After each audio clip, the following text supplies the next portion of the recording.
Semangat pagi teman-teman sekalian. Berjumpa kembali dengan Mang Didin Pawon Kefir. Saat ini memang akan mereview kefir ya. Nah, kefirnya itu kefir nabati.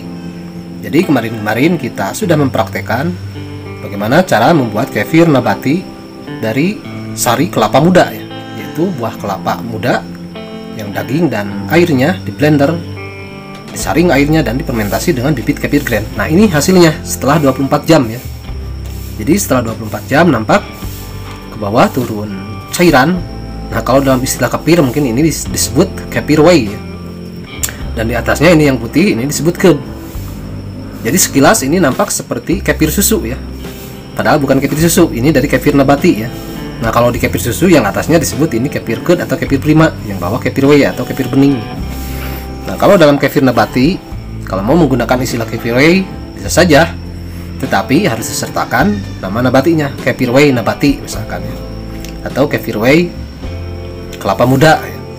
Karena kalau tidak disertakan akhiran nabatinya atau jenis kefir nabatinya di akhirnya itu bisa nanti salah persepsi. Nanti diperkirakan ini whey susu, karena secara umum whey itu dari susu ya. Nah, ini jelas yang dihasilkan ini kefir whey nabati ini lebih bagus bahan bakunya dari air gula ya. Jadi ini bisa digunakan untuk kesehatan kita dan bisa diasumsikan lebih bagus dari air gula yang difermentasi ya. Karena air gula sendiri merupakan air mineral atau air biasa yang ditambahkan dengan gula. Ketika difermentasi itu adalah sebagai pembiakan ya, media pembiakan. Nah, kalau ini tidak hanya media pembiakan, tetapi kandungan enzim dan nutrisinya jelas lebih bagus dari air gula ya. Nah, pada saat review ini memang akan menyampaikan bagaimana tampilannya kefir nabati yang dibuat dari kelapa muda ya, yang kita kemarin bikin itu setelah 24 jam nampak seperti ini. Jadi 2 Nah, bagaimana jika penampilannya sudah seperti ini cara memanennya? Jadi sama saja dengan kefir susu ya. Jadi ketika terbentuk dua lapisan seperti ini, cuman ini masalahnya grain masih ada di dalam kan. Kalau hasil second fermentasi enak, tinggal keluarkan whey-nya dan sudah tidak usah mengambil lagi grainnya, karena di 24 jam pertama tidak terjadi pemisahan kalau susu kefir biasa itu ya. Kalau dengan bahan baku susu. Nah, kalau dengan kelapa muda, sari kelapa muda, ternyata baru 24 jam saja tanpa diaduk per 12 jam sudah turun whey seperti ini ya.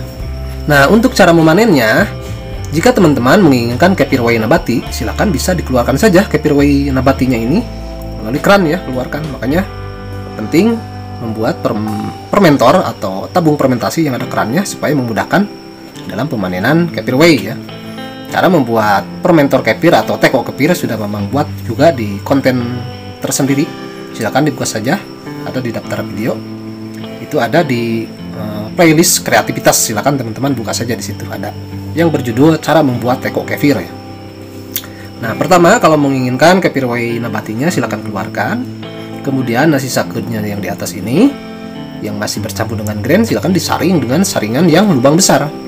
Jadi jangan saringan yang lubang rapat karena nanti sulit keluar. Jangan yang seperti kemarin saringan plastik yang rapat itu, karena nanti pasti sulit keluar nih curd-nya. Gunakanlah saringan yang lubang besar, boleh yang plastik atau stainless asal lubang besar saja ya. Dan nanti sambil digoyang-goyang, kalau sulit boleh saja diaduk-aduk dengan spatula ya, tetapi dengan hati-hati supaya grainnya tidak rusak. Itu cara pertama, bagaimana cara memanennya. Jika seandainya teman-teman menginginkan terpisah antara curd dengan whey ya, antara curd kefir nabati dengan whey kefir nabati, mau didapatkan dua jenis kefir yang berbeda. Kecuali jika teman-teman mau dimix saja misalkan supaya lebih mudah minumnya, udahlah nggak usah dipisah-pisah ya sudah. Kalau mau dimix saja, dicampur, teman-teman tinggal diaduk saja berikut whey-nya ya, diaduk kemudian disaring dengan saringan yang lubang lebih besar dari yang kemarin supaya mudah untuk menurunkan kefir nabatinya. Dan nanti grainnya akan tertinggal di saringan, tinggal dimasukkan ke toples dan simpan di kulkas. Tambahkan susu segar untuk cadangan makanannya selama istirahat. Nah, walaupun ini teksturnya kelihatan secara fisik hampir sama dengan kefir susu, tetapi sejatinya berbeda ya, karena bahan bakunya ini dari nabati. Kalau kefir susu dari susu segar ya, kalau ini dari nabati, yaitu yang digunakan kemarin itu dari sari kelapa muda ya.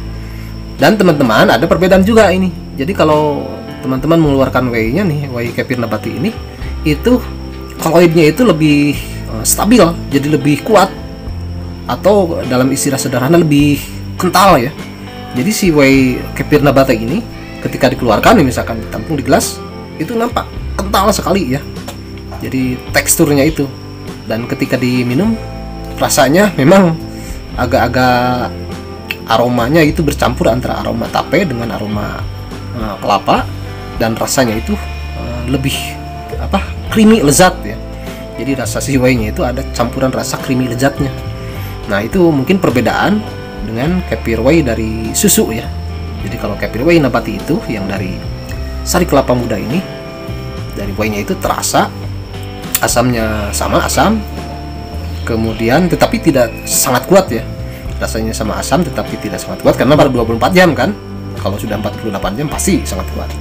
Nah, yang menjadi sangat berbeda sekali itu yaitu dari teksturnya kental dan rasanya itu ada creamy lezatnya itu. Nah, ini sekilas memang praktekkan saja bagaimana cara memanennya ya.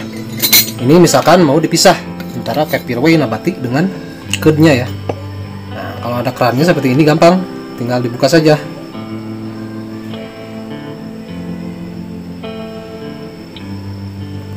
Nah, ini memang mau ambil segini saja untuk kefir whey nabatinya ya. Ini kental sekali itu. Jadi dari aromanya juga ini aroma kelapanya masih cukup kuat ya, berpadu dengan aroma tape. Enak dari aromanya, ini bisa menggugah selera ya. Ini teman-teman boleh dicobain ya.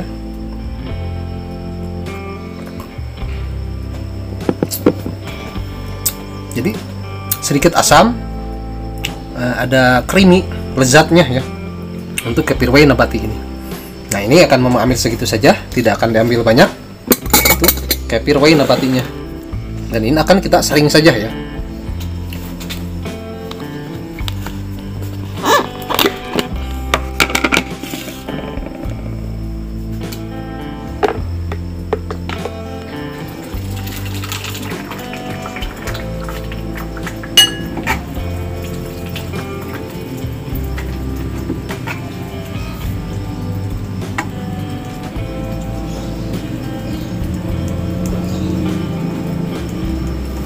Nah, ini teman-teman sekalian, grainnya ya terlihat bagus. Nah, seperti itulah teman-teman sekalian, bagaimana cara memanen kefir nabati dari sari kelapa muda ya. Jadi sangat mudah, tidak ada kesulitan dalam menyaringnya. Kefir nabatinya silakan segera simpan di kulkas agar tahan lama, dan kefir grainnya segera cuci dengan air mineral, kemudian tiriskan dan masukkan ke toples, simpan di kulkas, tambahkan susu segar untuk cadangan makanannya selama masa istirahat. Jadi teman-teman sekalian, tetap bahwa bibit kefir grain itu harus menemukan susu segar ya, karena makanan utama dari bibit kefir grain ini sejatinya adalah laktosa susu ya. Untuk itu ketika sudah difermentasikan dengan apapun, segeralah direndam dengan susu segar. Nah, demikianlah teman-teman sekalian untuk review kefir, yaitu kefir nabati sari kelapa muda saat ini yang bisa memang sampaikan. Untuk cara memanennya silakan teman-teman bisa dikerjakan seperti yang tadi memang sampaikan. Boleh dipisah, boleh juga digabungkan atau dimix keduanya ya. Cara memanennya ada dua cara seperti yang tadi sudah memang sampaikan. Demikian, semoga bermanfaat, dan jika teman-teman berkenan silakan bisa klik like dan subscribe. Dan jangan lupa tekan juga tanda lonceng supaya ketika nanti memang share kembali mengenai perkefiran, teman-teman bisa mendapatkan pemberitahuan secara otomatis. Terima kasih. Wassalamualaikum warahmatullahi wabarakatuh.